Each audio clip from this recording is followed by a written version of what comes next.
defensive and utility, you pick up the Jella. You don't have to worry about an Esmeralda on the side of Falcons. You already see their lineup. An extra Angela means that you get a little bit more sustainability to match the shields that will inevitably be really good for Falcons and terrible for Liquid to go up against if they can't match the sustain. So, they go for damage. They still go for the Lunox that we mentioned earlier. They don't want to match the sustain. They want damage. You know, a lot of people were pretty much bashing the people who use Angela in the MPL because you give very skilled players a hero that only has a few buttons to press. But with the Lunox, they're gonna go damage. They're gonna try to break through the wall of Kyle TZ and Flap TZ. And together with Ogwen, the Lunox doesn't really care about the shields that will be committed here by the rest of the members of Team Falcons. But for Super Marco, the range finally comes in. He no longer needs to go all out and further engage with the idea of fighting from the distance. And I think based on the Alice and the Gatot Gacha of Team Liquid Philippines, he's going to have to be really careful about this approach. Yeah, a lot of crowd control still on the side of Liquid, so it's up to Falcons to not mess this up.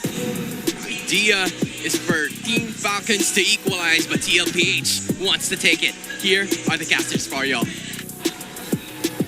Thank you for the breakdown, Hans and Redmar. Once again, we're about to jump into Game 2 here in this best of 5 between the Clash of the Titans, TLPH, and Team Falcons. It's me, Nyasu, and Leo to bring you the action. And man, I'll tell you what, Game 1 was devastating. Welcome to Mobile Legends. Legend has it that when Titans collide, you can't help but get a long series. So Game 1, that's true. That was just a taste. I'm here for the whole course. Okay. All right. I want to believe it too, man. You know, we're sitting at the table for this one. I will say this, though. Looking at the emblem breakdown, looking at the lineup that Team Falcons brought to Game 2, I share the same sentiments with what our panelists said here. You know, one of the great things is the utility they have. They have Matilda locked in. This is much better for Super Marco. He's now got the Granger, so he's got some range to work with. And the telltale sign that you respect what your opponents brought in Game 1, look at the absurd amount of purifiers. I was going to say. I'm pretty sure if Flap TZ wasn't on an Arlet, he might have also rocked like a Purify if he was like a CC or something. Just a 4-man Purify, you know? Right? Yeah, because again, you can't put a Purify in your jungler. But that just shows you how important crowd control is to Team Liquid Philippines' MO is. You know, when they go into a match, they want to make sure that they don't just have damage. They have ways to dish out that damage efficiently. So you want crowd control, which they still have now in spades. And that's why I think, you know, the Team Falcons took what happened to them in Game 1, and they're like, we're going to go in better prepared for it. So what better way to do that than have a Matilda with you in the hands of Ogun, which can help you be a little more versatile and mobile. Which I think is an answer to Liquid's, I guess, less crowd control-centric lineup.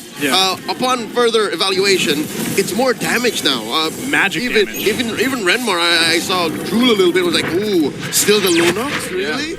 Because that is such a specific choice to make. That's a decision that they made in tandem with their coaches, Coach RC and Coach Tic Tac. Sanford here, going to the back line, throws out that shadow. Ruin, no one home, few less than half health as Carl just wails away at the turtle, securing it.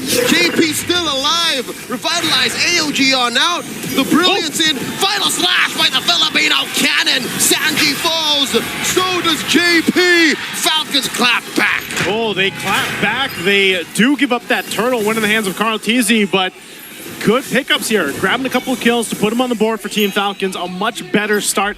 And I got to say, a much better start just for Flap alone, man. Remember, he struggled on the Alice in Game 1. Well, now he's got a double early kill on this Arlot, who's going to be very important for them as they get through this game. Already you can see how different Liquid's play is when they have less crowd control. They were playing on a clock there. They were counting the moments when they could get away with a turtle take, but Flap wasn't having any of it. They punished him hard for overstaying, because what are you going to do with an angry Arlot on you, man? Like, he is going to just sustain through the damage you were dishing out, especially in the early game. Yeah, now he's got the Fury Hammer off of that, so a little bit of extra damage and that penetration to go ahead and help him. So now, if they wait even for the next objective or they try to set something up in one of these lanes, Flap alone is going to be somewhat of a threat. Again, that fight was started off from Sanford deciding to go in on the Alice, popping that Throne of Ruin, and not be able to really catch anything. It was a delayed kind of counter punch, really, from Team Falcons to make it work there. So a great setup. It gives them a very minor lead to go ahead and work with. And mind you, they didn't even really have to use much of their utility. You know, they didn't have to pop all their purifies or anything like that. It's like they backed away from the game plan of TLPH. Nope. And they responded accordingly. Yep, they were very much aware of the turn. They planned for that. And that puts them up 1,000 gold. Liquid now trying to push him back out of their side of the jungle. Kyle TZ bullying his way towards a small camp steal. Yep. Kyle TZ asserting himself. Traction pulse thrown out by Few. There's a taunt by Kyle TZ. JP accepts a good chunk of damage from Few with half health. Okay, again, though, a lot. I mean, if that traction pulse was used, it's more like if we could get something, great. If not, that's fine. Flask of the Oasis now picked up here, too, for Ogwin. And the second fight for this turtle, the second turtle of the game is going to be fought for. They're going to go and set things up. Sanford trying to be up that front again. He pops the throne over Ruin, goes in. Oh. Dashes on through, but answered by another final slash. Kyle TZ secures a turtle. Oh. They're fighting back. Kyle TZ goes down. There's a Zaman force. Oheb pushing them back. Now goes Flap.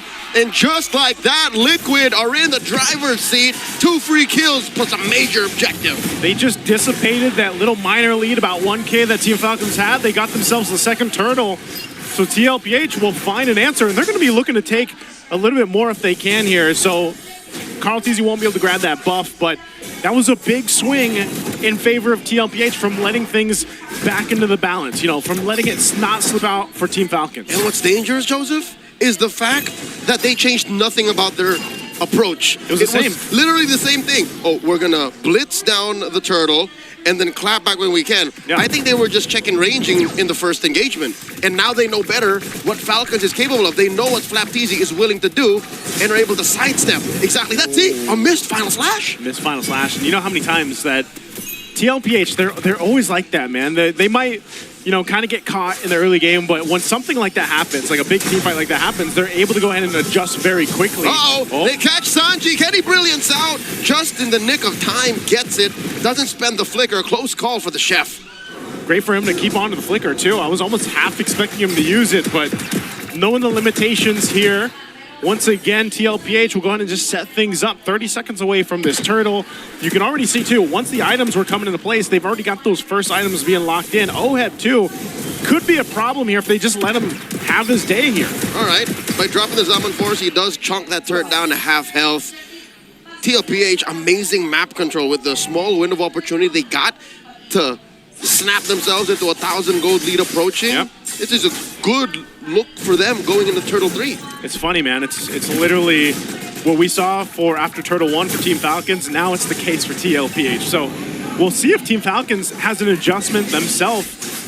Again, they've got so many kind of ways to cover down with the crowd control, with the purifies here. We'll see if they can actually take the last turtle of the game for them. Flap's going to be able to jump in, but it's Sanford leading that charge again.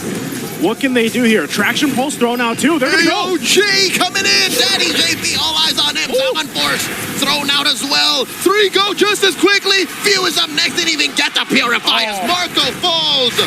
Baby Cakes doing work. Ooh la la. And that was a stampede if I've ever seen one. TLPH just completely wrecked Team Falcons in that last turtle fight.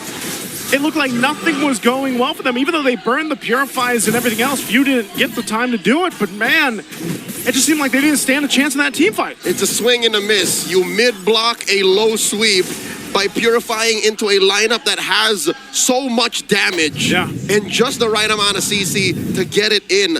One more look at it, and look at this. I think Liquid just moved too fast that Falcons wasn't sure if should we go for the turn of the steal. Turn of the steal, and it was too late. It was a complete, like that is a stampede, man. That's what I'm saying. Like it looked like Team Falcons wasn't sure what they wanted to do in that team fight. And TLPH was like, we don't want to give them that opportunity to even think about it. We're just going to go. It's an identity crisis on the first date. Like, who am I? Who are you? You know, and by the time you don't even realize it, the date's done. What do you want for dessert? Who am I? I'm back at home, man, you know? I'll tell you what, though, TLPH, it took them a little bit longer to get to this point, but it's more or less the same of what happened in Game 1. They've now got themselves a good, comfortable lead. They've got a couple items, you know, each member here, and you almost, I think this is going to be a Holy Crystal for Oheb. Oheb has been nearly untouched. I mean, he's 3-0-2. I don't know if he's even used the Purify much. And that is a missed opportunity. Oh, no. Oh, no. Liquid. Bear down on a few once more. Force him back. Kyle TZ just acting as a shield for Falcons as another thrown of Rowan puts him down to half health. He's backing up. Down goes Flap. Flap sacrificed himself so the rest of Falcons can back off.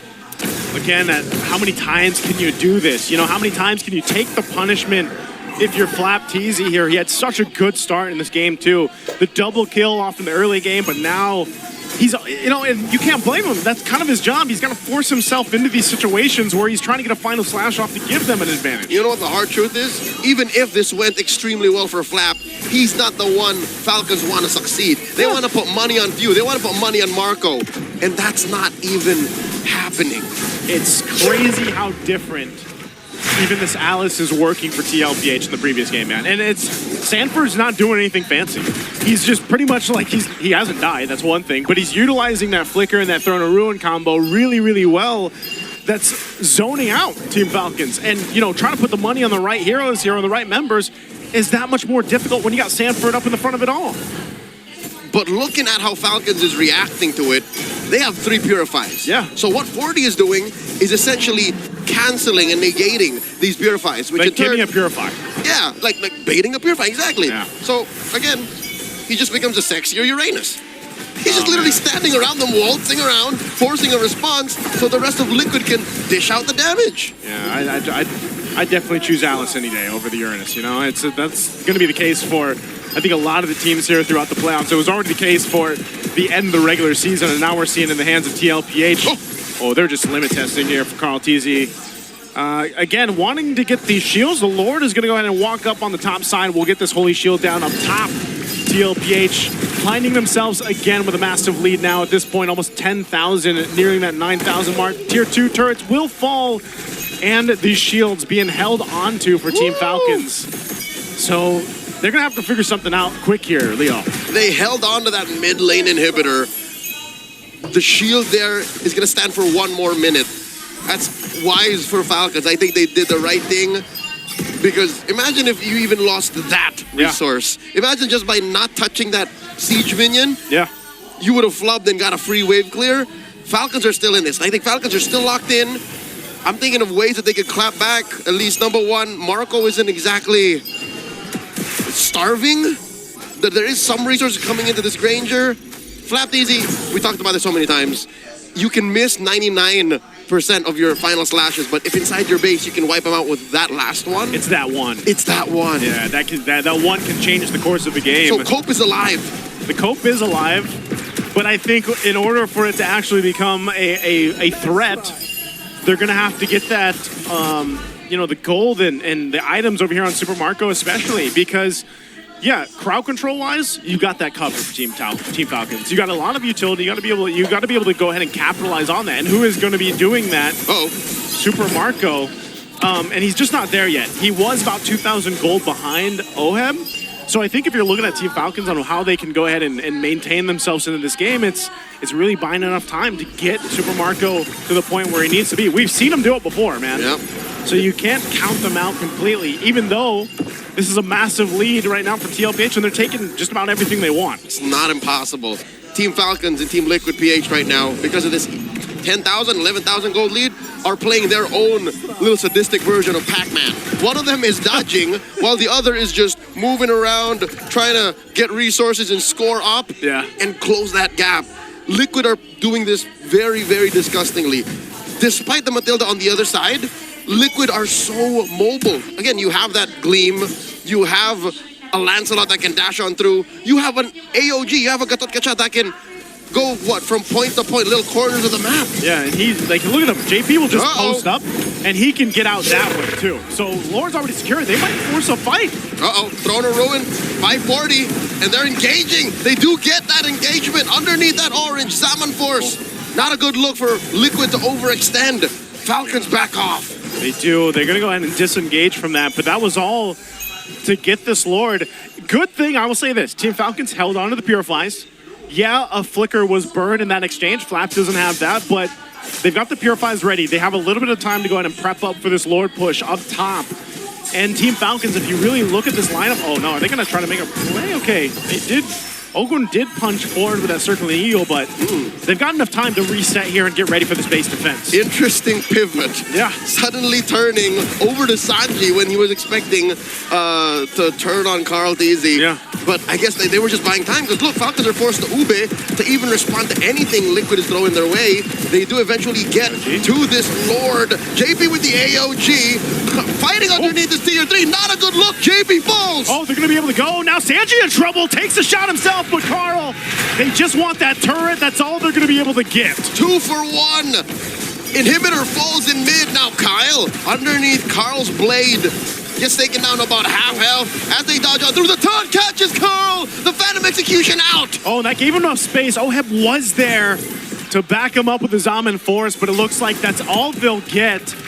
That's what I'm saying. Team Falcons, man, imagine they're down 11,000 gold, but they actually were able to go ahead and defend into that. That base turret up top didn't go down. It was a 6v5, Joseph. Yeah. Lord fell even before Liquid knew that this was a real fight. And it was a matter of, let's just get that mid lane inhibitor. Since Falcon is forced to play together, they can't clear that wave. Liquid just decided we are collateral damage. Yep. JP falling. Who else died? Sanji falling. Yeah. Like, that was the necessary trade for that mid lane inhibitor to fall. And that's, I think, is that just going to be one of the cases because of the lineup that they have where it's like, they have to throw some bodies at this lineup that Team Falcon has just to get some of these inhibitor turrets down. I'm guessing it is a one-time sacrifice, a one-time payment. It's not a subscription, Joseph. Just one time. Yep, you Lifetime. literally, you do that, it's lifetime. Yeah, you have access to it all the time because they have access to that mid lane all the time. That mid lane now. Oh, Sanford does jump in with a gleam, but again, you got to start respecting what this lineup from Team Falcons can do.